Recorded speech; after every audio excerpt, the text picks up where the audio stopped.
और उसके बाद हम कवर करेंगे कोड स्पेस क्या होती है। एट द एंड हम कवर करेंगे कि ओपन सोर्स कंट्रीब्यूशन किस तरह होती है, कि लाइक आप फर्स्ट सेमेस्टर से लेके सेवन्थ सेमेस्टर के बच्चे किस तरीके से ओपन सोर्स के अंदर कंट्रीब्यूशन कर सकते हैं। इवन अगर मैं कहूँ कि फर्स्ट सेमेस्टर का बच्चा भी माइक्रोसॉफ्ट की रिपॉजिटरी के अंदर कंट्रीब्यूशन कर सकता है। सो या this is possible in open source.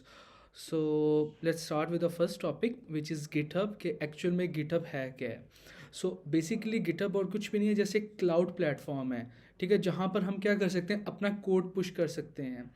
इसको बिल्कुल सिंपल रखते हैं कि एक क्लाउड प्लेटफॉर्म है जो हमें ये अलाउ कर देता है कि हम जितनी भी अपना कोई हमारे पास कंटेंट है, कोड है, वहाँ पर हम अपना सेव करवा लें, और एट द एंड जब कभी भी हमें ज़रूरत पड़े हम वहाँ से वो अपना कोड ले सकें और उसको फर्दर यूटिलाइज कर सकें। सो गिटहब एक काइंड ऑफ वेबसाइट है, ठीक है। इसके अंदर हमें एडिशनली देखने मिल जाता है कि कमांड लाइन टूल्स इसके अंदर होती है, कमांड लाइन टूल्स, और इसके अंदर कुछ डेवलपर्स के लिए उन्होंने इन्वायरमेंट बनाए हुए हैं, जिस तरह वो होता है CI/CD पाइपलाइंस। ये कुछ टेक्निकल टर्म्स हैं जस्ट बस आपके लिए कि फॉर द फर्स्ट सेमेस्टर के कुछ फीचर्स हैं जो गिटहब प्रोवाइड करता है तमाम स्टूडेंट्स और डेवलपर्स के लिए, कि वो आके काम कर सकें उसके ऊपर, अदर देन कि हम सिर्फ गिटहब के ऊपर अपना कोड पुश करें। इसके अलावा ये इनके फीचर्स हैं। टॉप अगर फीचर्स की बात करूं, सबसे पहले तो यही है कि हम अपने प्रोजेक्ट्स वहाँ पे अपलोड कर सकते हैं। किसी को शो केस करवाना है वर्ल्ड वाइड किसी को भी, तो वहाँ से वो जस्ट लिंक कॉपी करके उनको वो कोड बेस का सारा शेयर कर देंगे। नेक्स्ट हमारे पास है कि हम दुनिया में किसी भी शख्स का कोड अपने लोकल कंप्यूटर्स पे डाउनलोड कर सकते हैं वाया गिटहब, क्योंकि गिटहब के ऊपर मेजॉरिटी ओपन सोर्स प्रोजेक्ट्स वहाँ पर पड़े हैं।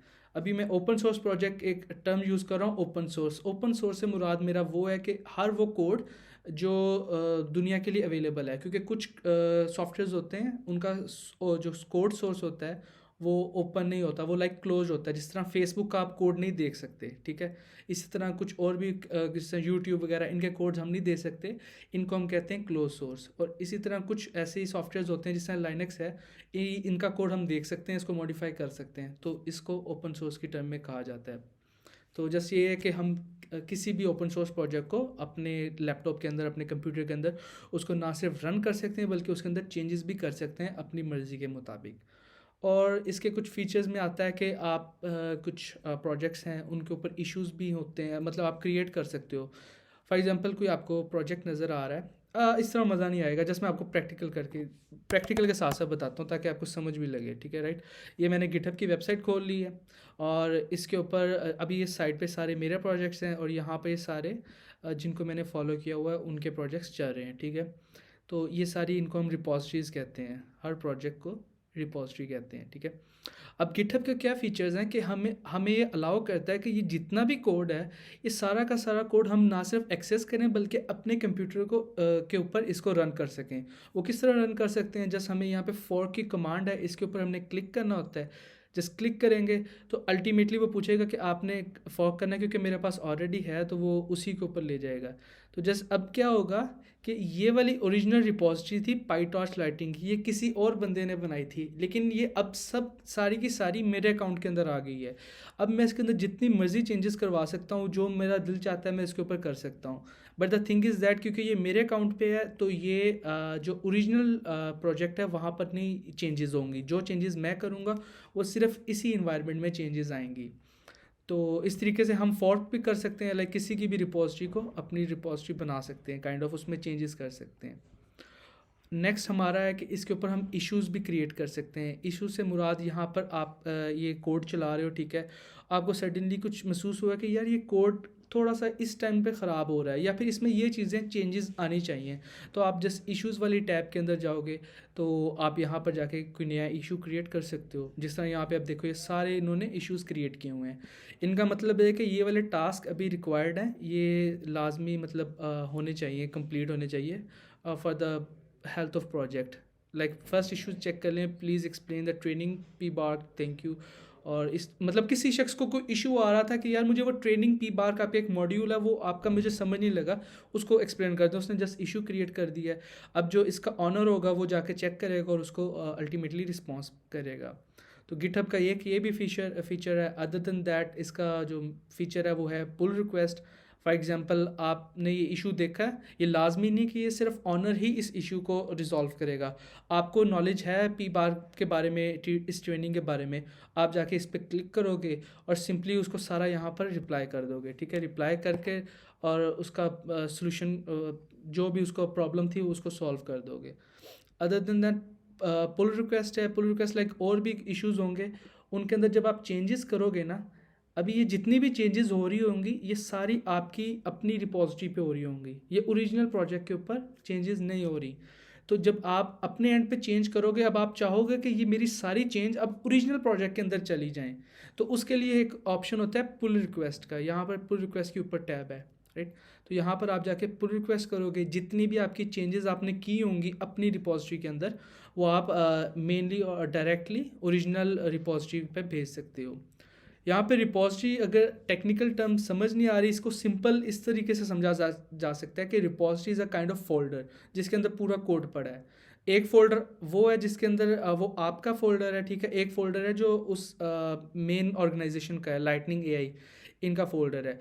जो चेंजेस आप अपने फोल्डर में करोगे वो उनके फोल्डर में नहीं होगी जब तक आप पुल रिक्वेस्ट नहीं भेज देते, उनको बता नहीं देते कि यार ये मैंने सारा काम कर लिया, अब ये मैं आपको भेज रहा हूँ, इसको चेक करें, अगर आपको सही लगता है तो अब आप अपने फोल्डर के अंदर इस कोड को ऐड कर दें। सो अदर देन दैट, इसके अलावा गिटहब के कुछ एक्शंस टैब भी हैं यहाँ पर। ये CI/CD पाइपलाइंस होती हैं, इसमें क्या होता है कि आप हर चीज़ को ऑटोमेट कर देते हो। लाइक बहुत सारे टेस्ट केसेस हैं वो आपको बारी बारी चेक करने पड़ते हैं, तो उसकी जगह आप एक CI/CD पाइपलाइन, एक ऑटोमेटेड सिस्टम बना देते हो गिटहब के अंदर। वो खुद ही जैसे ही कोई चेंज आती है वो खुद ही चेक करता है वो रिपोर्ट ऑटोमेटेड कि यार ये चेंज सही हुई है नहीं हुई है, और फिर उसका रिपोर्ट दे देता है। सो ये एक गिटहब एक्शंस का काम है। सो इसके अलावा ये काफ़ी सारा कुछ टेक्निकल ही था कि ये गिटहब के अंदर इस तरीके से सारा कुछ होता है। सॉरी,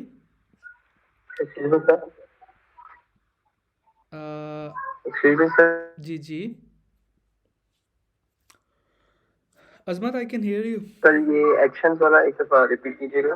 ओके, आवाज आ रही है? जी जी, एक्शंस वाला रिपीट कीजिएगा थोड़ा सा। आ रही एक्शन, अगर आप इसको यस बिल्कुल यस सर, आपकी आवाज आ रही है। ओके, एक्शन को आप सिंपल वर्ड में समझे ना, तो एक्शन बेसिकली एक ऑटोमेटेड सिस्टम है गिटहब के अंदर, राइट।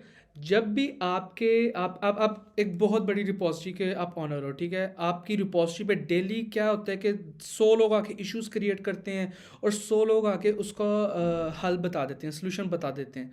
अब आप क्या करोगे कि एक एक बंदे के सोल्यूशन को जाके चेक करोगे कि यार ये सोल्यूशन ठीक किया है ये नहीं किया, क्योंकि आपका तो रिपॉजिटरी बहुत बड़ी है, हज़ारों लाखों की तादाद के अंदर वहाँ पे कोड लिखा है। तो जो चेंजेस होंगे आपको फिर वो लाखों के हिसाब से कोड को देखना पड़ेगा कि इस बंदे ने ये चेंजेस किया तो यहाँ पे कोई इशू तो नहीं आ रहा। तो आप इस सब हेक्टिक वर्क से बचने के लिए क्या करते हो कि गिटहब एक्शन को यूज़ करते हो। अब गिटहब एक्शन क्या है, एक ऑटोमेटेड सिस्टम है। इसको सिंपल वर्ड में मैं बिल्कुल बता रहा हूँ, एक बिल्कुल ना एक समझो एक रोबोट बना दिया अपने एक्शंस के अंदर, और उसको टास्क असाइन कर दिया कि अगर कोई बंदा आके मेरी रिपॉजिटरी के अंदर ये चेंजेस भेजे, तो एक्शंस आपका काम ये है कि आपने वो चेक करना है कि वो चेंजेस मेरी रिपॉजिटरी के अंदर कोई इशू तो नहीं क्रिएट कर रहे। टेस्ट केसेस आपने कुछ बना लिए होंगे कि यार ये मेरा कोड बिल्कुल सही चल रहा है, तो वो टेस्ट केसेस आपने एक्शन के अंदर अपने ऐड कर देने। जैसे ही कोई नई बंदा चेंज करेगा ना, कोई आपको वो पुल रिक्वेस्ट भेजेगा, तो आपका ये एक्शन टैब एक्टिवेट हो जाएगा और उस पुल रिक्वेस्ट को वैलिडेट करेगा कि आइदर वो पुल रिक्वेस्ट बिल्कुल सही है या उसमें कुछ ख़राबी है, तो वो अल्टीमेटली आपको बताएगा। तो ये काइंड ऑफ ऑटोमेटेड सिस्टम की तरीके से इसको आप ले जा सकते हो। और इसके अलावा ये फीचर्स हो गए, जस्ट इसमें बेसिक टर्म्स वही हैं कि रिपॉजिटरी, ये जिस तरह मैं अभी गिटहब के ऊपर जाए थे, ये जितनी भी हैं ये साइट पे ये मेरी सारी रिपॉजिटरीज़ हैं, ठीक है। ये जिनको मैंने फॉलो किया, जिन्होंने मुझे किया है, उनकी रिपॉजिटरीज़ हैं। तो काइंड ऑफ इसको सिंपल टर्म में एज अ फोल्डर ही समझना। ये लाइटनिंग एआई एक ऑर्गेनाइजेशन है पूरी, ठीक है, और इसकी ये इतनी रिपॉजिटरीज़ हैं 88। सो मैट्रिक्स रिपॉजिटरी है, लाइटनिंग सिमिलर, इसकी सारी रिपॉजिटरीज़ हैं। सो नेक्स्ट हमारे पास कमिट आ जाती है इसके अंदर एक टर्म, कि commit is kind of a thing कि आपने जब चेंज करनी है ना गिटहब के अंदर, तो आपको उसको कमिट भी लाजमी करना पड़ता है। अब कमिट क्या होता है, फॉर एग्ज़ाम्पल आप इस तरीके से इसको ले लो कि आपने कोई भी कोड लिखा, ठीक है। उस कोड को जब आपने सेव करना है ना, तो इन इन इसके अंदर एक कमिट की कमांड होती है, जिसमें आपको दिखा देता हूँ। अगर मैं अपनी इस रिपॉजिटरी के अंदर जाऊँ, लाइक ये मेरी एक रिपॉजिटरी है, ठीक है। इसके अंदर मैं कोई भी चेंज करता हूँ ना, ठीक है, ये आई को मैं ख़त्म कर देता हूँ, ठीक है। अभी या मैं सबसे नीचे जाता हूँ, तो यहाँ पर कमिट करनी पड़ेगी मुझे ये चेंजेस। यहाँ पे मैं अपडेट कर सकता हूँ कि मैंने क्या किया। मैं कहूँगा मैंने रिमूव आई फ्रॉम फारूकी, ठीक है। और डिस्क्रिप्शन एक्सटर्नल लिखनी है आपने, वो भी बता दोगे, और उसके बाद कमिट चेंज कर दोगे।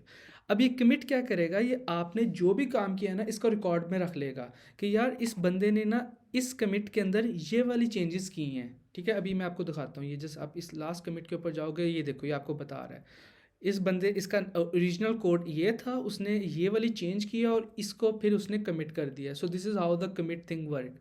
वो आपको बताता रहता है साथ के साथ कि ना इस टाइम इस शख्स ने ये काम किया था और इस टाइम ये काम किया था, ठीक है। Let me change again. Okay, similar just अगर आप इसे बाय डिफ़ॉल्ट कमिट चेंजेस करोगे तो इस तरह जस्ट लिख के आ जाएगा update readme dot M D, अगर ऊपर आपने डिस्क्रिप्शन नहीं लिखनी। ओके राइट, सो हमारा थर्ड आ जाता है ब्रांचेस।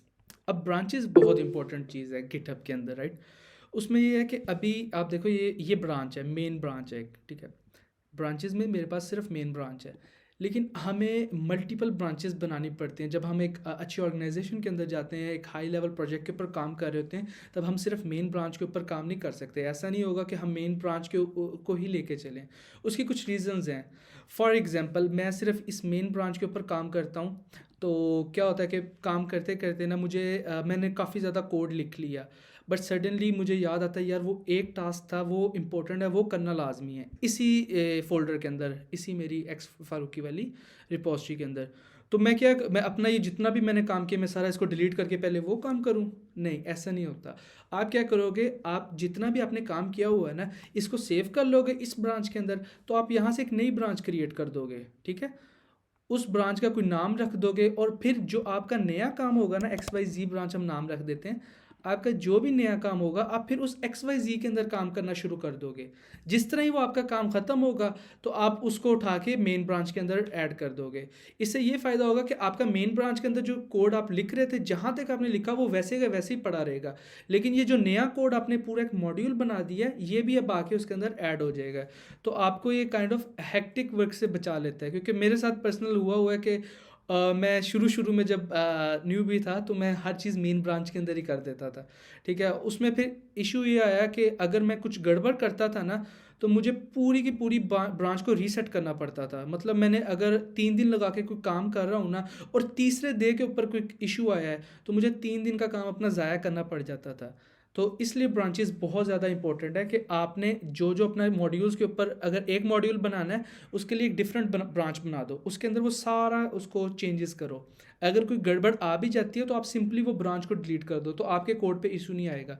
लेकिन अगर आप मेन ब्रांच पे काम करते रहो, वहाँ पर इशू आएगा, तो फिर आपको पूरा का पूरा कोड रीसेट करना पड़ेगा एक पर्टिकुलर डेट तक या एक पर्टिकुलर कमिट तक। तो ये था अभी तक का काफ़ी टेक्निकल वर्क। नेक्स्ट हम आ जाते हैं गिटहब स्टूडेंट डेवलपर पैक ना। गिटहब बेसिकली अब बहुत ज़्यादा इसके प्रोडक्ट और सर्विसेज हैं जो स्टूडेंट्स और डेवलपर के लिए दे रहा है, लेकिन उसमें जो सबसे प्रोमिनेंट हम स्टूडेंट्स के लिए है वो है GitHub student developer pack. So basically ये क्या है, ये $2 लाख तक की वर्थ के रिसोर्सेज हैं जो गिटहब स्टूडेंट्स को दे रहा है। लिटरली $2 लाख तक के रिसोर्सेज हैं। मैं जैसे आपको दिखा सकूं तो ये बिल्कुल, ये देखें, माइक्रोसॉफ्ट एजर की एक्सेस है, $100 आपको मिलेंगे। डिजिटल ओशन मिलेगा, इसके अंदर आपको डोमेन नेम्स फ्री मिल जाएंगी, name.com की डोमेन नेम। जेट ब्रेन्स के जितने भी प्रोडक्ट हैं उनके लाइसेंस फ्री मिल जाएंगे। लाइक बाज़ लोग होते हैं उनके पास पाईचार्म प्रोफेशनल उनको यूज़ करना होता है, लेकिन उसका लाइसेंस नहीं होता, ठीक है। तो यहाँ पर आपको सारा लाइसेंस ही फ्री प्रोवाइड करेंगे। हीरोको का आपको प्रोवाइड करेंगे। इसी तरह कोड स्पेसिस के मिनट्स आ जाएंगे। एजुकेटिव की लाइक आपको एक्सेस मिल जाएगी। बहुत ज़्यादा लाइक ये ख़त्म नहीं होने वाली हमारे लिए, स्टूडेंट्स के लिए। बहुत लाइक डाटा कैंप, अगर कोई पाइथन का शौकीन शख्स है, तो डाटा कैंप बेहतरीन प्लेटफॉर्म है उसके लिए। डाटा कैंप की 3 मंथ्स की एक्सेस वो गिटहब आपको दे देगा, ये स्टूडेंट डेवलपर पैक। इसी तरह बहुत ज़्यादा ये आप एक्सप्लोर करते रहें, तो स्ट्रीम यार्ड आ गई, इसी तरह रेपलिट आ गई, काफ़ी कुछ है जो स्टूडेंट डेवलपर पैक के अंदर है, और ये गिटहब खुद क्लेम करता है कि ये ऑलमोस्ट $2 लाख तक के रिसोर्सेज हैं ये सारे। अब इनको हम अवेल कैसे कर सकते हैं? इसके लिए सिंपली आपने गिटहब स्टूडेंट डेवलपर पैक की वेबसाइट पर आना है, राइट। आपने लॉगिन करना है, आपके पास गिटहब का एक अकाउंट होना चाहिए। तो जस्ट लॉगिन हो जाओगे आप, देन आपको स्टूडेंट टैब के अंदर आना है। यहाँ पर आप स्टूडेंट टैब के ऊपर आओगे तो यहाँ पर होगा get your student developer pack, ठीक है। इसके ऊपर आपने क्लिक करना है। अब यहाँ पर ये आपको एक नए पेज पे ले आएगा, तो just a second. Okay, explore student program, get developer pack. Okay, I guess उन्होंने पेज अपना चेंज कर दिया। Let me refresh it again. और मे बी इस वजह से कि मेरे पास ऑलरेडी है तो इसलिए वो एप्लीकेशन नहीं दिखा रहा। हाँ, जब आप जाओगे एक्सप्लोर स्टूडेंट डेवलपर पैक के ऊपर, तो इस तरीके से वो आपको कहेगा कि sign up for global campuses वगैरह। तो इसमें अभी मैं सिंपल प्रोसीजर बताता हूँ। जैसे आपने क्या कहना है, गिटहब, क्योंकि मैंने ऑलरेडी अवेल किया तो इसलिए वो दोबारा मुझे नहीं दिखा रहा वो वाला पेज। आपने गिटहब एजुकेशन की वेबसाइट पर चले जाना है, आपने यहाँ पर लॉगिन करना है, देन यहाँ पर क्लिक करके अभी मेरा ऑलरेडी हुआ है वेरीफाई, तो आपने जस्ट अपना वेरीफाई करना है एकेडमिक स्टेटस, तो ये वाला पेज आ जाएगा, ठीक है। गेट योर गिटहब बेनिफिट्स, इसमें क्या होगा कि ये मेरी देखें ऑलरेडी अप्रूव्ड है। ये जस्ट सिंपल एक एप्लीकेशन होगी, बिल्कुल सिंपल। इसके अंदर आपने अपना यूनिवर्सिटी का ईमेल देना है।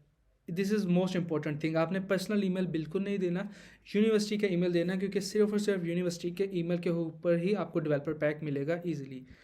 यूनिवर्सिटी ईमेल जिसके ऊपर EDU आए, ठीक है। आपने जस्ट अपना ईमेल यहाँ पर डालना है, ऐड एन ईमेल, और जस्ट उनको बताना है कि अपना स्कूल का नाम, लाइक अपनी यूनिवर्सिटी का नाम, और देन के आपने गिटहब डेवलपर पैक यूज़ क्यों करना है।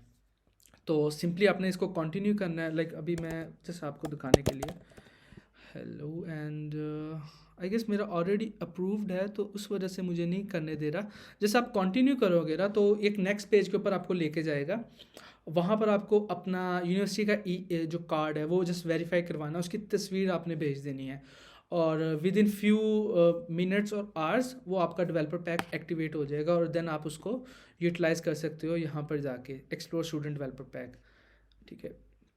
यहाँ पर सारा वो आपका स्टूडेंट डेवलपर पैक, यहाँ पर सारा आप इसको एक्सेस कर सकते हो।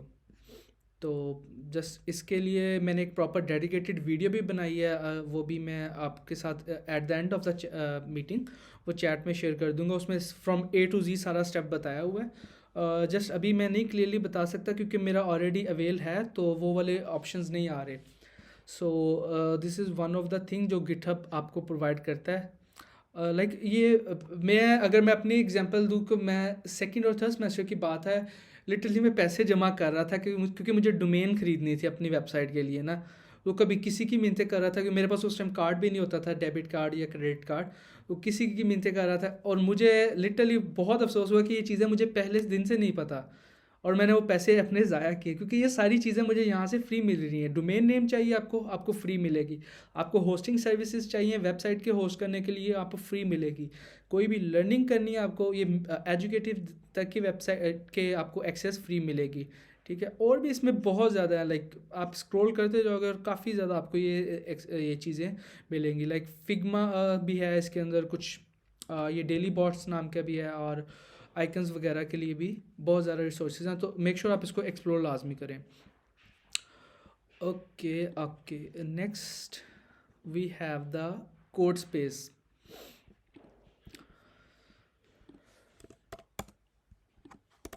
अच्छा, इसकी कोई टाइमलाइन है या ये फ्री होता है ऑल टाइम?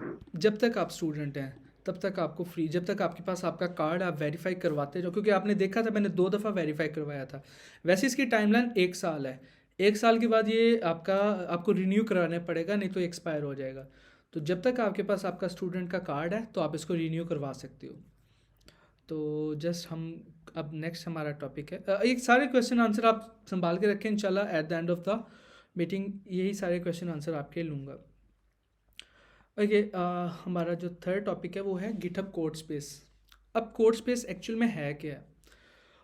टेक्निकल टर्म में बताया जाए तो बेसिकली एक क्लाउड पावर डेवलपमेंट इन्वायरमेंट है, जहाँ पर हम क्या कर सकते हैं कि अपनी कोई भी रिपॉजिटरीज को ला के उनको उनके ऊपर वर्किंग कर सकते हैं, कोई भी कोड को चेंज कर सकते हैं, और कुछ भी उसके अंदर पुल रिक्वेस्ट वगैरह करनी है, इश्यूज़ को सॉल्व करना है, वो सारा कुछ हम कोड स्पेस के अंदर भी कर सकते हैं।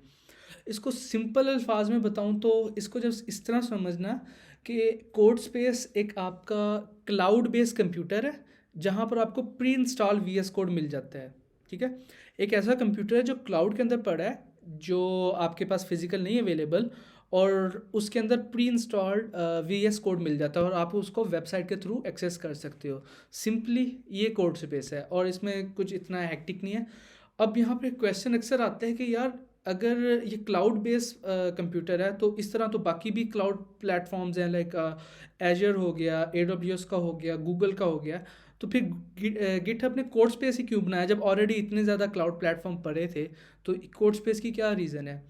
उसका एक सिंपल आंसर ये है कि जितने भी बाकी क्लाउड प्लेटफॉर्म है ना, वहाँ पर आपको पहले वर्चुअल मशीन सेट करनी पड़ेंगी, वहाँ पर पीसीज इंस्टॉल करने पड़ेंगे, वीएस कोड उनके ऊपर इंस्टॉल करना पड़ेगा, देन सारा अपना प्रोजेक्ट चलाना पड़ेगा। लेकिन गिटहब कोड स्पेस आपको क्या फीचर देता है कि जिस वन क्लिक के अंदर आपको एक रेडीमेड आपका बिल्कुल इन्वायरमेंट क्रिएट करके दे देगा। जस्ट मैं आपको अगर दिखाऊँ तो अभी मेरे पास ये मेरी एक मैंने बनाया था माइक्रोसॉफ्ट एम्बेसडर की वेबसाइट। ठीक है, जस्ट सिंपली ये ऐसे आपने रिपॉजिटरी के अंदर जाना है और कोड के ऊपर क्लिक करना है। यहाँ पर ना आपको दो ऑप्शन नज़र आएंगे, लोकल और कोड स्पेस। अब इन दोनों में क्या फ़र्क है? लोकल का मतलब ये है कि ये वाला आपने जस्ट यहाँ से कमांड कॉपी करना है और अपने लैपटॉप के अंदर ये सारी की सारी रिपॉजिटरीज आप डाउनलोड कर सकते हो। ये पूरा फोल्डर आप अपने लैपटॉप के अंदर डाउनलोड कर लो। लेकिन आप चाहते हो कि नहीं यार, मैं लैपटॉप में पहले डाउनलोड करूँ, फिर अब फॉर एग्जांपल आप बिल्कुल लेमैन हो, नया नया लैपटॉप इंस्टॉल किया है, तो आपको क्या पहले करना पड़ेगा? ये रिपॉजिटरी को डाउनलोड करना पड़ेगा, वीएस कोड को इंस्टॉल करना पड़ेगा, उसके बाद उसके अंदर एक्सटेंशंस को इंस्टॉल करना पड़ेगा, कुछ पाइथन का भी होता है इशू कि पाइथन का आपको वर्जन सेट करना पड़ेगा। तो ये सारा हेक्टिक काम होता है, बल्कि पूरा नंबर ऑफ़ प्रोसीजर्स आपको फॉलो करने पड़ेंगे। लेकिन कोड स्पेस आपको क्या कहता है कि नहीं, जस्ट आपने यहाँ पर कोड स्पेस के बटन पे आना है और ये प्लस के ऊपर क्लिक करना है तो आपकी कोड स्पेस बना देगा। मेरी ऑलरेडी चूँकि बनी हुई है तो मैं इसी को चला के दिखा देता हूँ आपको। जस्ट इसी तरह आपने क्लिक करना है। अगर आपने ऑलरेडी नहीं बनाई तो प्लस के थ्रू आप वो अपनी कोड स्पेस बना सकते हो। ये सेटअप करेगा कोड स्पेस, कुछ टाइम लेगा कॉन्फ़िगरेशन में, और जस्ट थोड़ा सा टाइम लेगा।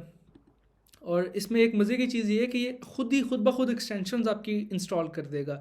आपको ज़रूरत नहीं होगी कि एक एक एक्सटेंशन को ढूंढ के उसको इंस्टॉल करो, उसको कॉन्फ़िगर करो। नहीं, जो कुछ आपने अपने लैपटॉप में किया हुआ है ना, लाइक अगर A to Z अपनी एक्सटेंशन इंस्टॉल की हुई हैं और उसी को आप गिटहब के ऊपर पेस्ट कर देते हो और वहाँ पर आप कोड स्पेस उस रिपॉजिटरी उस फोल्डर के ऊपर बनाते हो, तो वो जो एक्सटेंशन आपके लैपटॉप पे थी वो सारी यहाँ पर शो होंगी। अब जस्ट मैं यहाँ पर जाऊँगा, ये देखें सारा कोड मेरा यहाँ पर एक्सेसिबल है। ये CSS की फ़ाइल्स एक्सेसिबल हैं, इंडेक्स फाइल पूरी जितनी मेरी वेबसाइट है, मैं यहाँ से इसको लाइव भी कर सकता हूँ, वो वाली एक्सटेंशन भी खुद ही इंस्टॉल हो जाएगी। और जैसे इसके अंदर ये है कि बिल्कुल एक ये वेब बेस्ड आपका VS कोड है रनिंग कर रहा है। इसके अगर मैं कुछ फ़ायदों की बात करूं तो सबसे पहले तो ये है कि ये इमीडिएटली आप कोड करना स्टार्ट कर दोगे। लाइक अभी आपने देखा था कि अगर मैं आपको जस्ट दोबारा दिखाऊं, वो रिपॉजिटरी थी, हमने जस्ट वन क्लिक किया एंड देन हमारे पास एक वर्किंग और फंक्शनल VS कोड खुल गया। विद इन फ्यू सेकेंड्स, मैं कहूँगा मिनट भी नहीं लगा, ये प्रॉपर एक पूरा रिपॉजिटरी खुल गया। और यहाँ पर आप जो चेंजेस करनी है, आपने XYZ जो भी डालना है वो डाल सकते हो। लाइक अगर P टैग डालना है, सिमिलरली जिस तरह VS कोड चलता है, हेलो वर्ल्ड, जो भी करना है आपने जस्ट आप कर सकते हो। So this is the thing जो कोर्स पे। और इसमें ये कि अभी ये इसकी बिल्कुल एक कॉन्फ़िगरेशन चेंज हो जाएगी। लाइक अभी मैं आपको बताऊं कि इस हु एम आई, तो वो कहेगा मैं कोड स्पेस हूँ। इसी तरह हम चेक कर सकते हैं कि हमारा वर्जन कौन सा है, इस टाइम कोड स्पेस किस ऑपरेटिंग सिस्टम के ऊपर चल रहा है। तो ये बताएगा कि मैं उबुंटू पे चल रहा हूँ, मेरा वर्जन ये है। ठीक है, लाइक ये सारा होम URL हर चीज़ आपको A to Z बता देगा। इसका मैं फ़ायदा बताता हूँ कि फ़ायदा क्या है। कि अभी देखें ना आप, अभी मैंने चेंज किया, साथ ही मुझे ऑप्शन आ गया कि कमिट करो इसको ना, चेंज को। कमिट से मुराद के इसको अब अपनी ओरिजिनल रिपॉजिटरी के अंदर ऐड कर दो इसको।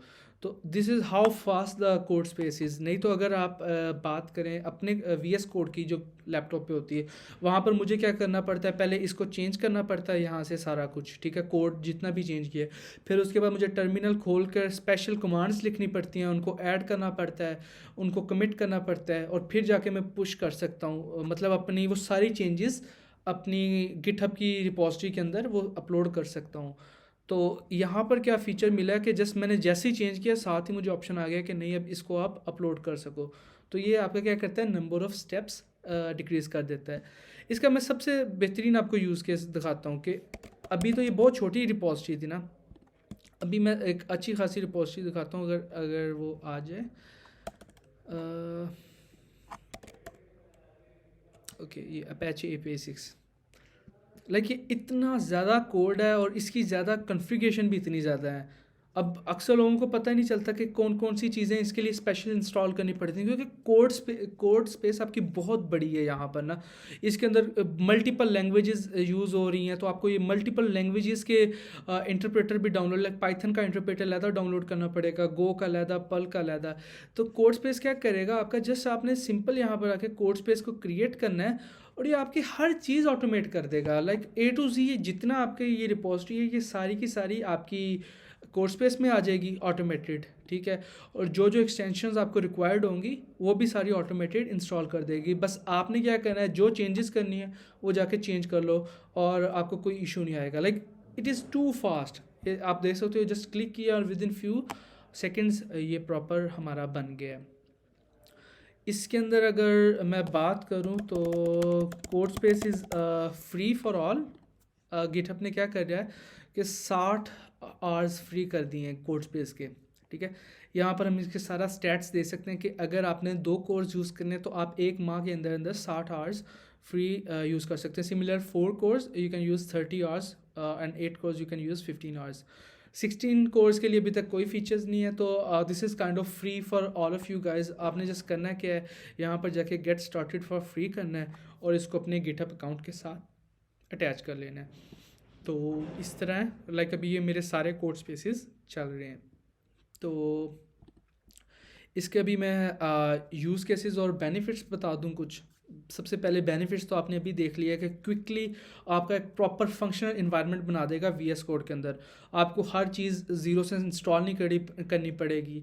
तो सेकंड इसका जो मेन एडवांटेज है वो ये है कि हाई कंप्यूटेशनल पावर है। लाइक अभी आपने देखा यहाँ पर, आप अभी ये बाय डिफ़ॉल्ट 2 कोर्स के ऊपर चल रहा है, ठीक है, लेकिन आप क्या कर सकते हो, आप मल्टीपल कोर्स भी इसको दे सकते हो। लाइक यहाँ पर आप अगर जाओ तो मैनेज कोड स्पेस के ऊपर जाओ, तो यहाँ पर आप राइट पे क्लिक करो और यहाँ पर configure and create code space पे जाओगे। बाय डिफ़ॉल्ट 2 कोर्स और 4 GB रैम और 32 GB स्टोरेज आपको एलोकेट हो जाएगी, लेकिन आप इसको एक्सटेंड इंक्रीज़ करना चाहते हो तो आप वो भी कर सकते हो। तो जस्ट आप यहाँ पर जाके आप बता दो कि किस ब्रांच के ऊपर करना है। लाइक यहाँ पे देखें मल्टीपल ब्रांचेस हैं, ठीक है।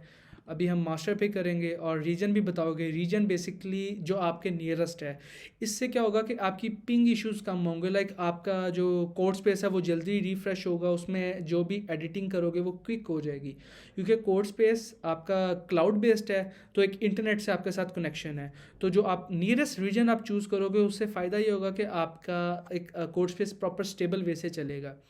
और नेक्स्ट हमारा आ जाता है मशीन टाइप्स। अभी बाय डिफ़ॉल्ट 2 कोर्स हैं, we can increase it to 4 cores, 8 core and 16 cores. तो जो भी आपको आपकी रिक्वायरमेंट है उस हिसाब से आप इसको यूटिलाइज़ कर सकते हो। अब ये कोर्स वगैरह कब यहाँ मेनली यूज़ कहाँ पर होते हैं, अगर मैं अपनी पर्सनल एग्जांपल दूँ तो बेसिकली हम मशीन लर्निंग का है, ठीक है। हमारा क्या होता है कि कुछ भी मॉडल को ट्रेन करना है ना, तो उसके लिए हाई कंप्यूटेशनल पावर चाहिए। सपोज़ करें मेरे पास एक लैपटॉप है जिसके स्टोरेज भी 1-2 GB रैम है, ठीक है, कोर्स भी उसमें बहुत कम है। अगर मैं उस लैपटॉप के ऊपर अपना मॉडल ट्रेन करूँगा ना, तो मुझे घंटों लग जाएंगे सिर्फ एक मॉडल को ट्रेन करने में। लेकिन अगर मैं यहीं पे गिटहब के ऊपर आके कोड स्पेस के थ्रू 16 कोर और 32 GB रैम के ऊपर वो वही मॉडल ट्रेन करूँ ना, तो वो मेरा विद इन फ्यू मिनट्स में वो हो जाएगा सारा सॉल्व। तो this is how powerful the code space is. Like जो काम आपका घंटों में होता है वो मिनटों में आप कर सकते हो इसके ऊपर। और ये आपकी एक किस्म की जो आपकी लैपटॉप रिक्वायरमेंट्स है उसको भी फुलफ़िल कर देता है। कुछ बच्चे होते हैं उनके पास इतने हाई स्पेक्स लैपटॉप नहीं होते, वो अपनी सारी रिक्वायरमेंट कोड स्पेस के ऊपर आके उसको ठीक कर सकते हैं। नेक्स्ट इसका जो मेन पॉइंट है वो यही है कि आप ऑन द वेरी स्पॉट जो भी बग्स वगैरह हैं, जो भी कोई भी इश्यूज़ हैं किसी भी रिपॉजिटरी के अंदर, उसको क्विकली सॉल्व करके क्विकली उसको मर्ज कर सकते हो। उसमें आपको वही नंबर ऑफ स्टेप्स आपके ये बचा देगा GitHub code space. So this is a good initiative by GitHub for the students and developers, एक क्लाउड प्लेटफॉर्म प्रोवाइड करना। अब मैं अगर इसका यूज़ केस बताऊं तो मैं 2 केस स्टडीज़ आपको बताऊंगा जो रियल वर्ल्ड में इम्प्लीमेंट भी किए जा सकते हैं। सबसे पहले तो सपोज़ करें कि आप एक टीचर हैं, ठीक है? आपकी क्लास है, आपने बच्चों को प्रोग्रामिंग सिखानी है, HTML CSS वेब के ऊपर प्रोग्रामिंग सिखानी है।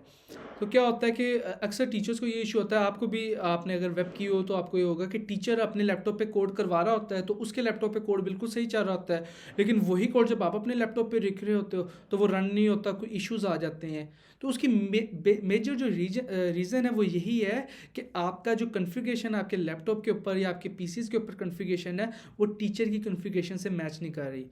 आपने कुछ सॉफ्टवेयर्स नहीं प्रॉपर इंस्टॉल किए हुए जो टीचर ने किए हैं, या टीचर ने कोई लेटेस्ट वर्जन इंस्टॉल किया और आपने कोई ओल्ड वर्जन इंस्टॉल किया है। तो इसमें कोड स्पेस बहुत हेल्पफुल है। टीचर क्या करेंगे, अपनी एक प्रॉपर वेब की रिपोजिटरी बनाएंगे, ठीक है? उसके अंदर HTML CSS वगैरह सारा कोड वगैरह जो फाइल्स होंगी वो सारी रख देंगे, और जो एक्सटेंशन होंगी वो भी उसके अंदर आ जाएंगी, और जस्ट वो आप लोगों के साथ शेयर कर देंगे अपनी कोड स्पेस। तो आपने क्या करना है कि वो रिपोजिटरी शेयर कर देंगे, ठीक है? आपने वहाँ से जाके उस रिपोजिटरी को अपने अकाउंट के ऊपर लेके आना है, अपनी रिपोजिटरी बनाना है फर्स्ट फोर्क के ज़रिए। तो उसके ऊपर आप जब कोड स्पेस बनाओगे ना, तो जो सेटिंग आपके टीचर्स ने की होंगी, जो उसने कोड वगैरह लिखा होगा, वो सारा का सारा VS कोड के अंदर आपके एंड पे भी चलना शुरू हो जाएगा। हर चीज़ आप एक्सेस कर सकोगे, और प्रॉपर जो टीचर की एंड पे चल रहा होगा, जो कोड टीचर के एंड पे होगा वही कोड आपके एंड पे होगा, और वही कन्फिगरेशन भी आपके एंड पे होगी। तो ये इसका एक मेन यूज़ केस है। और नेक्स्ट ये है कि वो मेरा पर्सनल भी है, बहुत इशू रहा है मुझे, कि अक्सर क्या होता है कि मेरा लैपटॉप हॉस्टल या घर पड़ा होता है और मैं किसी और जगह होता हूँ और मुझे कुछ कोडिस के अंदर चेंजेस करनी पड़ती हैं ऑन द रन टाइम। तो वहाँ पर बड़ा इशू आता है क्योंकि मैं फिर साफ इनकार कर देता हूँ कि भाई मेरे पास तो लैपटॉप नहीं है, मैं एक्सेस नहीं कर सकता। लेकिन अब कोड स्पेस ने ये सारा इशू आपका सॉल्व कर दिया है। आपने वो पूरी रिपोजिटरी अपनी कोड स्पेस के ऊपर रख दी, जस्ट उसका ये लिंक आपने कॉपी कर लेना है, ठीक है? इस लिंक को अपने व्हाट्सएप पे किसी अपने दूसरे नंबर पे शेयर कर दें, या इसको वैसे ही सेव कर लें अपने मोबाइल पे। तो बेशक आप किसी ऐसी जगह पे हो, फॉर एग्जांपल आप कहीं वैसे ही फ़न करने गए हुए हैं छुट्टियों पर, ठीक है? और सडनली आपके पीछे कंपनी से आपको कॉल आ जाती है कि ये चेंजेस अभी रिक्वायर्ड हैं। तो बजाय इसके कि आप सारे अपनी छुट्टियां बंक करके वापस अपने घर पर आके ऑफिस में आके काम करो, आप जस्ट वहीं पर मोबाइल के ऊपर इस लिंक को पेस्ट करोगे, अपनी आईडी से लॉगिन करोगे, और ये सारी की सारी रिपोजिटरी, ये पूरा VS कोड आपके मोबाइल के ऊपर रन हो जाएगा। जो चेंजेस करनी है आप वहीं से चेंज करो, और वहीं से उसको मेन रिपोजिटरी के अंदर अपडेट कर दो कि यार ये चेंजेस मैंने अपडेट कर दिए हैं। सो ये 2 इनके मेजर यूज़ केसेस हैं। तो यार मैं ज़्यादा तो नहीं तंग कर रहा आप लोगों को, बोर तो नहीं हो रहे? फीलिंग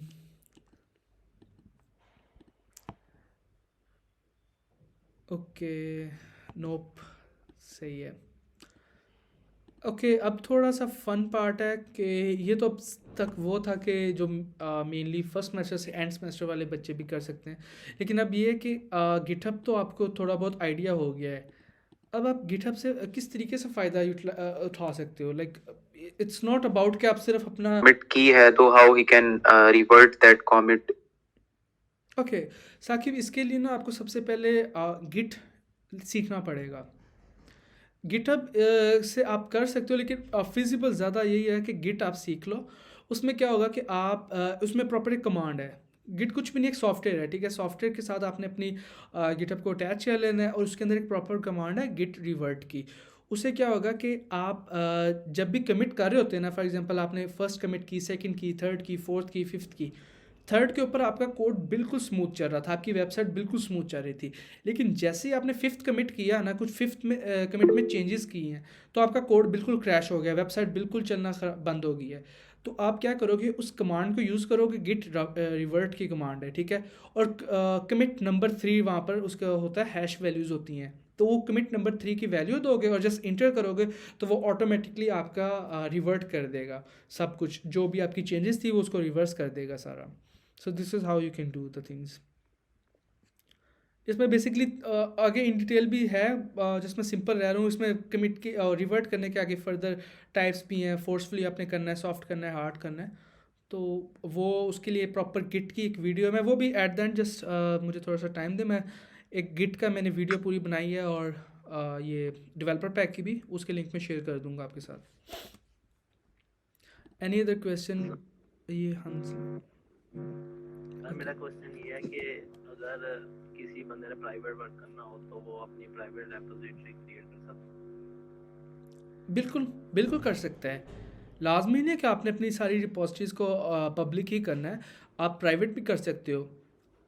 आप मैं खुद, मेरी काफ़ी रिपोजिटरीज़ हैं प्राइवेट हैं, ठीक है, मैं नहीं चाहता कि वो कोड अभी मैं दुनिया को दिखाऊं, क्योंकि उसमें अक्सर इश्यूज़ होता है ना कि आप कोई प्रोजेक्ट पे काम कर रहे हो, कोई बंदा आपका प्रोजेक्ट देखे और उसको पूरा कॉपी कर ले, तो आपका आइडिया चोरी हो जाएगा।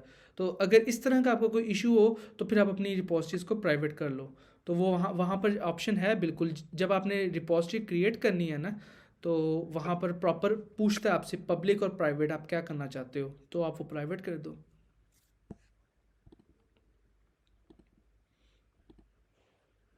साकिब का एक और क्वेश्चन है कि how can I delete my repository, after deleting can I recover it? Okay Saqib, basically इसमें ये है कि अगर आपने अब दो टर्म्स हैं, ठीक है, अगर आपने गिटहब से डिलीट कर दी है ना, तो काइंड ऑफ बहुत मुश्किल है वो, फिर उनकी कम्युनिटी से बात करनी पड़ेगी, अगर उनके डेटाबेस में पड़ी हुई तो बहुत मुश्किल हो जाएगा। लेकिन अगर आप सिर्फ अपने लैपटॉप की हद तक बात कर रहे हो कि फॉर एग्जांपल आपने उसके अंदर गिट इंस्टॉल कर दी थी, ठीक है, और वहाँ से डिलीट होगी आपकी, तो या you can reverse the process, आप पूरी की पूरी रिपॉजिटरी वापस ला सकते हो। वही प्रोसीजर होगा कि रिवर्ट का आप कमांड यूज़ करोगे, आपकी पूरी repository as it is working में आएगी। लेकिन अगर आप गिटहब के प्लेटफॉर्म से जाके डिलीट कर देते हो और आपके पास ऑलरेडी कोई बैकअप नहीं है, so it will be gone. How I can delete my repository for the deletion, just मैं अगर दोबारा दिखाऊँ स्क्रीन, ओके सो ओके मैं भी फॉर एग्जांपल मैं चलें MLSLE वेबसाइट पे जाता हूँ, ठीक है, सेटिंग में जाना है, अगर आपको ये पूरी रिपॉजिटरी डिलीट करनी है, इसे अव्वल तो मैं यही कहूँगा कि डिलीट करने की ज़रूरत नहीं, इसे प्राइवेट कर दें, वो ज़्यादा प्रेफरेबल है। तो सेटिंग में जाना है और जस्ट यहाँ पर नीचे स्क्रॉल करते रहेंगे तो यहाँ पर ये सारे ऑप्शन आ जाएंगे, ठीक है। अब पहला ऑप्शन होगा विजिबिलिटी चेंज करेंगे, तो आप पब्लिक टू प्राइवेट कर देंगे, अभी मेरी पब्लिक है तो ये प्राइवेट हो जाएगी। इसी तरह आपने ऑनरशिप ट्रांसफ़र करनी है कि किसी शख्स को आपने अपना पूरा प्रोजेक्ट बेच दिया है, तो यहाँ से ट्रांसफ़र कर सकते हो ऑनरशिप। आर्काइव करनी है अपनी रिपोजिटरी, वो कर सकते हो, तो डिलीट करनी है, डिलीट की रिपोजिटरी पर जाओगे, यहाँ पर फिर थोड़े चेक पॉइंट्स हैं, after that you can successfully delete your repository. So this is how you can delete your repository. Command line से भी हो सकती है, but this is how you can delete from the GitHub. और किसी का कोई क्वेश्चन? ओके सर, मेरा क्वेश्चन है ये कि जब हम कोई चेंजिंग्स करते हैं, जैसे पुल रिक्वेस्ट आपने कहा था कि वो उसके थ्रू हम चेंज कर लेते हैं, मतलब कुछ भी कोड ऐड करते हैं, तो फिर जो पुराना कोड है वो पड़ा रहता है या उसकी जगह पर ही ये मतलब न्यू कोड आ जाता है?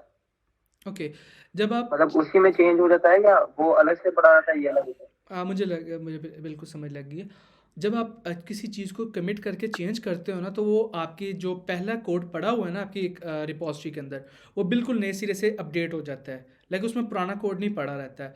आप अगर आपने कोई 3 लाइन ऐड करके कमिट कर दिया है ना, तो आप अपनी रिपॉजिटरी के ऊपर दोबारा जाओगे ना, तो वो नई जो लाइंस आपने ऐड की हैं वो वाली शो होंगी, पुराने के अंदर एडिशन हो जाता है नए कोड का। सिमिलर अगर कुछ लाइंस रिमूव करोगे तो वो एक्चुअल में आपकी रिमूव हो जाएगी, लेकिन ये सारी जो भी लाइंस आप रिमूव वगैरह कर रहे हो तो ये बैकएंड के ऊपर आपके सारा सेव होता है, पूरा ट्रैक पड़ा होता है, ठीक है। आप जब भी चाहो वो लाइंस वहाँ से निकाल सकते हो या उन पर्टिकुलर लाइंस के ऊपर आप दोबारा उस पर्टिकुलर कोड के ऊपर जा सकते हो। तो जहाँ तक अपडेशन की बात है तो अपडेशन आपकी पुराने कोड के ऊपर ही होगी। लाइक आपका पुराना जो कोड होगा उसको अपडेट कर दिया जाएगा। I hope it make sense for you. Okay sir, thank you. अगर अभी भी एम्बिगिटी है तो पूछ ले, मैं आपको क्लियर करने की ट्राई करता हूँ मज़ीद। नहीं सर, समझ आ गई है, थैंक यू। परफेक्ट है। ओके, जस्ट और किसी का कोई question? How can I merge two repositories? How I can merge two repositories? नहीं, आप रिपोजिटरीज मर्ज नहीं कर सकते, आप ब्रांचेस मर्ज कर सकते हो। रिपोजिटरीज नहीं मर्ज होती। वो मर्ज फिर वो जिसे देसी टोटका कहते हैं वही होगा कि पूरी एक रिपोजिटरी उसके अंदर जाके दूसरी कॉपी करके पेस्ट कर दो, लेकिन उसका ऐसा फ़ायदा नहीं होगा। मर्जिंग का कंसेप्ट जो होता है वो बेसिकली ब्रांचेस के अंदर आता है, रिपोजिटरीज के अंदर मर्जिंग का कंसेप्ट नहीं आता। मुझसे इंटरव्यू में पूछा गया था। नहीं, ये मुझे नहीं पता किस कॉन्टेक्स्ट में पूछा गया था, बट आप टू बी ऑनेस्ट, अगर फॉर एग्जांपल मेरी एक माइक्रोसॉफ्ट एमएलएस वाली एक रिपोजिटरी है, ठीक है, वो एक वेबसाइट है, आपकी एक रिपोजिटरी है, वो एक कमांड लाइन है, मैं इन दोनों को मर्ज कर दूंगा तो कुछ भी नहीं चलेगा, ठीक है। ना वो मेरी वेबसाइट चल पाएगी, ना आपकी कमांड लाइन वाला सॉफ्टवेयर चल पाएगा। तो इस तरीके से काइंड ऑफ आप, ये बिल्कुल वही कॉन्टेक्स्ट है कि आप दो प्रोजेक्ट्स को मर्ज कर रहे हो। हाँ, आप इस तरीके से कर सकते हो कि मेरी वेबसाइट है, उसके अंदर आप अपने कमांड लाइन का सॉफ्टवेयर एम्बेड कर लो किसी तरीके से ना, कुछ टेक्नोलॉजीज़ को यूज़ करके, या माइक्रो सर्विसेज बना दो। तो वो माइक्रो सर्विसेज का कंसेप्ट आ सकता है यहाँ पर, लेकिन वो गिटहब की डोमेन से थोड़ा फिर बाहर है, वो फिर क्यूबरनेटीज डॉकर्स के ऊपर चला जाता है।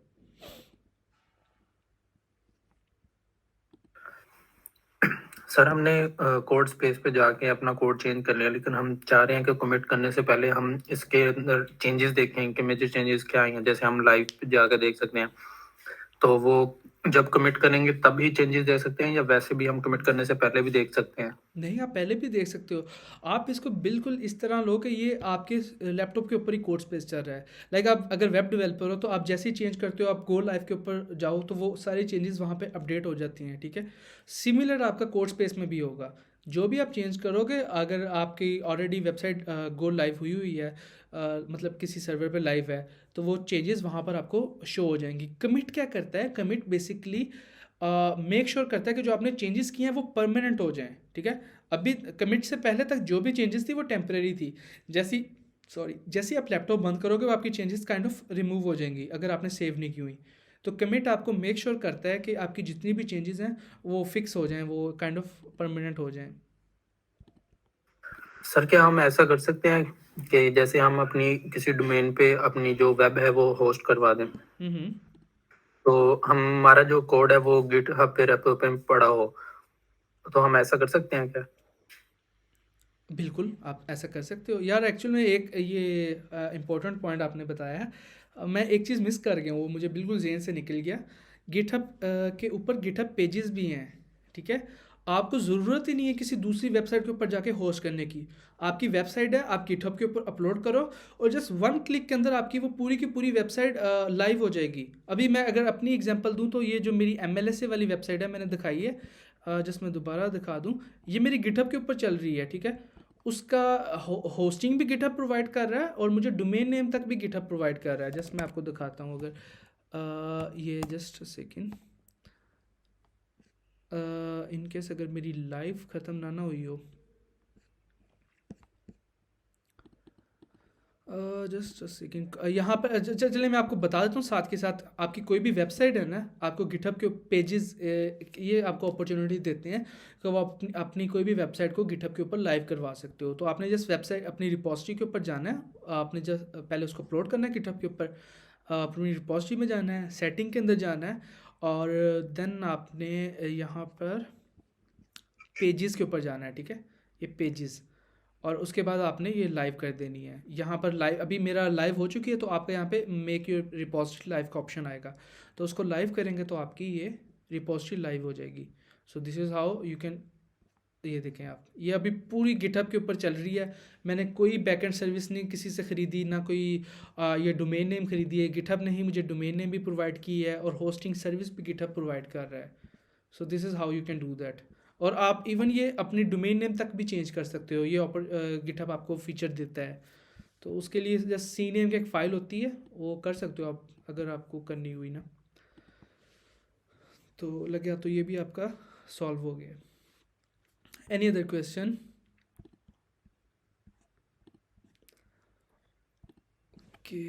हम क्लाइंट की जो वेबसाइट है उसे भी यहाँ पे हम लाइव कर सकते हैं फिर? बिल्कुल, अगर क्लाइंट आपको इजाज़त देता है कि आप उसका सोर्स कोड पब्लिक कर दो तो आप लाइव कर सकते हो, लेकिन क्लाइंट कभी भी आपको इजाज़त नहीं देगा कि उसका सोर्स कोड पब्लिक करो, क्योंकि वो आपको पे ही इस चीज़ के लिए कर रहा है कि मेरी वेबसाइट प्राइवेट रहे, मेरी चीज़ें लोगों तक ना जाएं। तो वो आपको कभी भी नहीं इजाज़त देगा कि पब्लिक करो, लेकिन गिटहब के ऊपर आप प्राइवेट करके अपलोड कर सकते हो।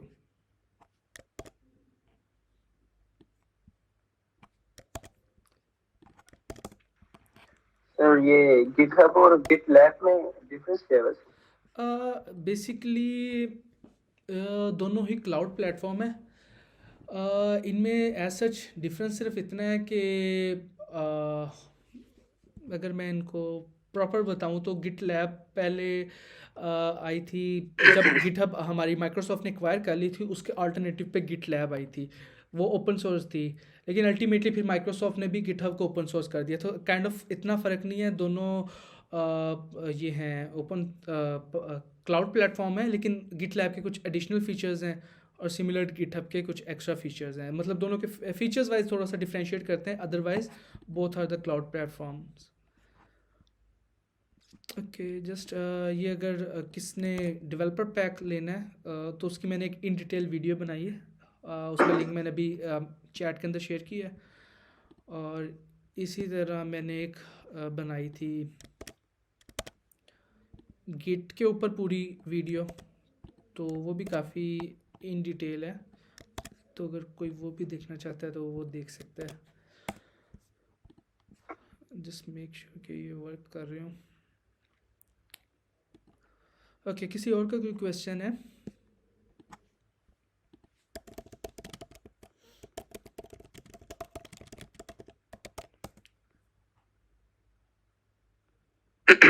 No other questions?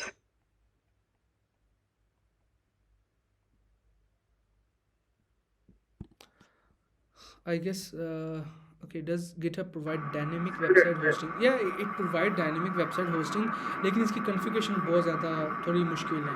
लाइक अगर स्टैटिक वेबसाइट है वो तो आप सिंपली जस्ट मैंने आपको बताया GitHub पेजेस के ऊपर क्लिक करोगे तो वो आपकी स्टैटिक वेबसाइट लाइव हो जाएगी, लेकिन डायनेमिक के लिए आपको कुछ कॉन्फ़िगर करना पड़ेगा। ओके, लाइबा आपका क्वेश्चन है?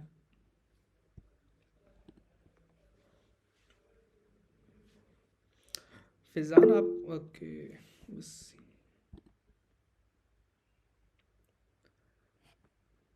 Okay,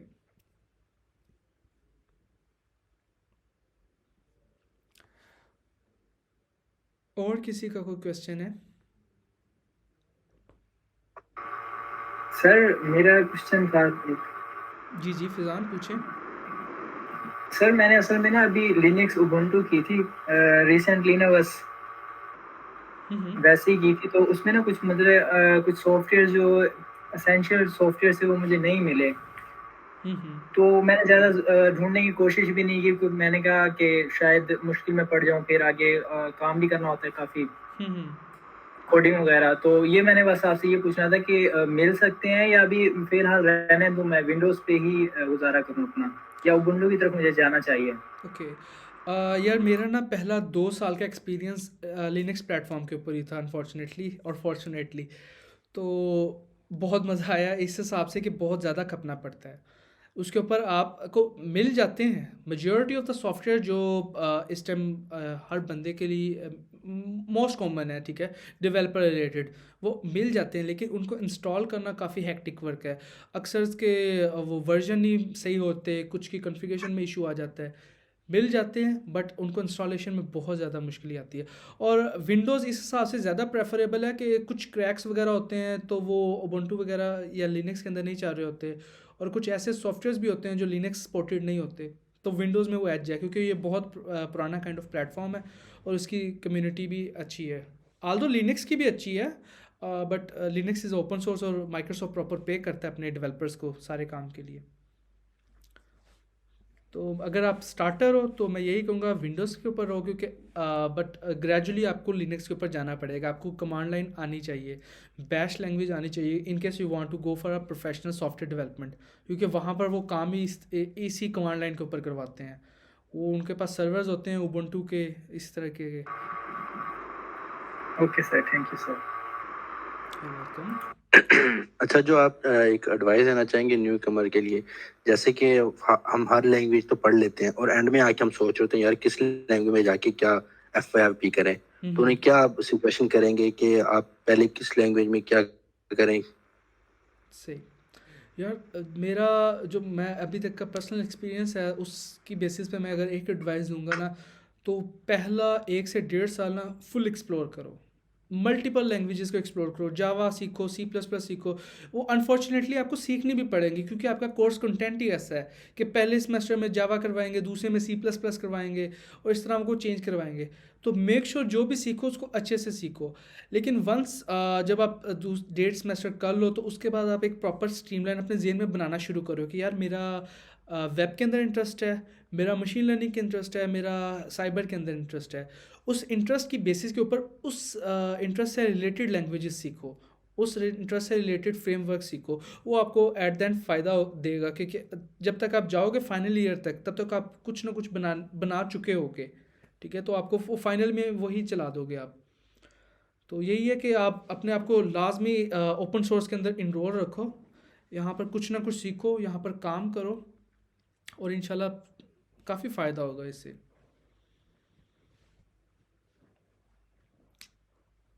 any other question? I guess wind up करते हैं, ऑलरेडी हमारा टाइम भी काफ़ी हो गया।